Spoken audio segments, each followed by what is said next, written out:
option käyttävän.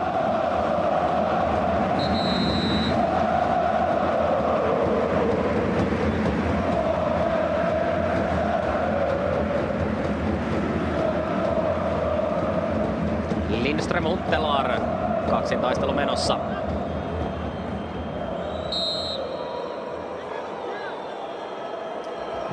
Farfanin kulma tulee siihen eteen, vaan ensimmäisenä välissä. Ja nyt ajaa pukki itsensä tilanteesta ulos ja siellä on vaikka kuinka paljon Schalke-pelaaja. Raul, hänet kaadetaan ja voi sentään, se on rangaistuspotku. Rafinha kaataa Raulin ja näin Schalkelle tarjoutuu loistotilaisuus kirjattua tai HJK:n etumatkaa umpeen.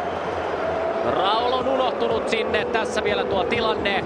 Siellä on Huntelaar selvästi paitsiossa, mutta näissä Raul kyllä, tämän hän kyllä taitaa. Hän paanii siellä ja Rafinha voi sentään, kun on turhaan laittaa jalkansa vielä siinä väliin. Ja näin Schalken rangaistuspotku. Klaas-Jan Huntelaar pallon takana, Hollannin maajoukkueen hyökkääjä. 4 maalia tällä kaudella Bundesliigassa. Onnistuukaan nyt vai viekö Valleen pitemmän korren? Kyllähän onnistuu ja Schalke johtaa 1-0. Hyvin on Valleen mukana, mutta Schalke menee johtoon ja näin yhteismaalit ovat HJK:n hyväksi enää 2-1, mutta se on kuitenkin etulyöntiasema.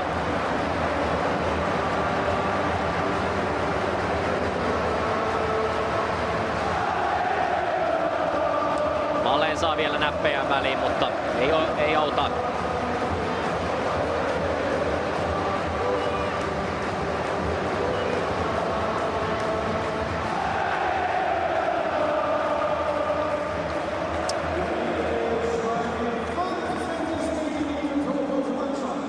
Ja näin siis se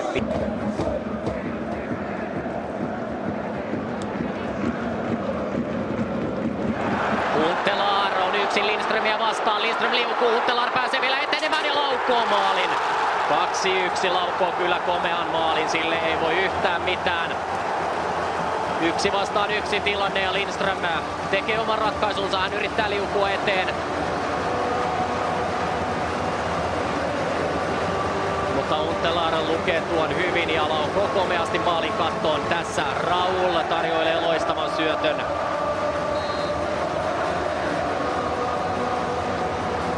Valleen on lyöty toistamiseen 3 maalia ensimmäisen 25 minuutin aikana. Nyt tekee maalin Huntelaar.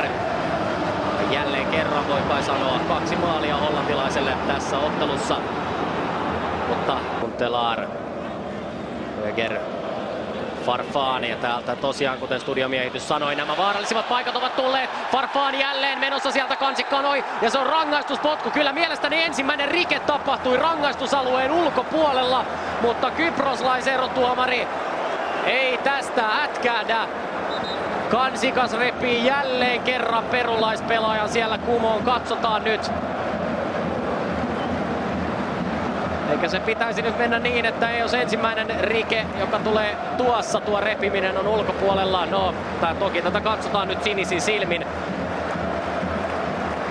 Voi sentään, jos jälleen rangaistuspotkuja heti tähän toisen puoliajan alkuun.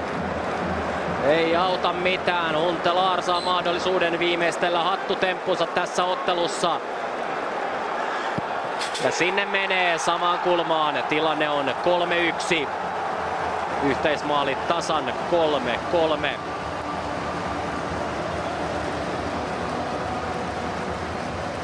Klaas-Jan Huntelaar maalin tekijänä. 2 rangaistuspotkua ei missään nimessä saa antaa Schalke-tasoista joukkuetta vastaan. Jälleen kerran on Valleen hyvin mukana. Tällä kertaa ei saa edes näppejään kyllä väliin, mutta Hollannin maajoukkue. Farfan, matala keskitys keskelle. Voi sentään. 4. maali Huntelaarille ja Schalkelle jo 5. osuma. Nytkö katkeaa HJK:n selkäranka? Ei se edes näyttänyt ensin niin hirveän vaaralliselta tilanteelta, mutta niin vain Huntelaar tulee sieltä esiin ja tekee tilanteeksi nyt 5-1. HJK tarvitsee 2 maalia. Tällä kertaa Matias Lindström lukee kyllä täysin väärin tuon tilanteen ja ei voi mitään. Huntelaar rankaisee. Tarkka on hollantilaisen sijoitus, ei kerta kaikkiaan voi mitään. 63. peliminuutti. Ja maaleja ollaan